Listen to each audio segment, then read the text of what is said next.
J'y peux rien si je suis pas mort.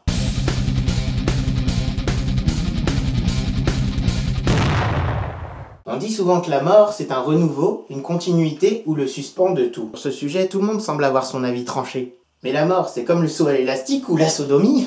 Comment savoir si c'est bien tant qu'on n'a pas essayé? D'ailleurs, pour une chose dont on ne sait rien, je trouve que les gens tournent beaucoup trop autour du pot quand on aborde le sujet.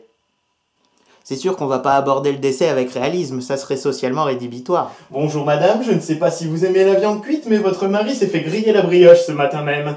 Ah bah oui, c'est ce à quoi on signe quand on devient pompier, que voulez-vous? Tu la sens, la rédhibition, là? Peu importe la religion, le milieu social, l'âge ou le signe astrologique, la mort est toujours un sujet délicat. Que l'on soit adepte d'humour noir ou non d'ailleurs, la mort est toujours à aborder avec des costotomes.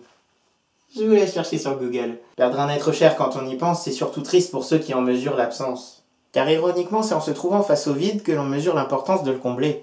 Et c'est essentiellement l'importance de cette notion quantitative de la vie dont il est question. Peu importe ce que l'on s'imagine de la mort, tout ce qu'on sait, c'est qu'elle termine la vie.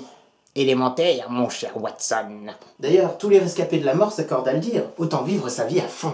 Pour une belle mort, réussissez d'abord votre vie. La mort ne devrait être ni une chose positive, ni une vision négative. Pas facile à s'entendre dire ça, hein?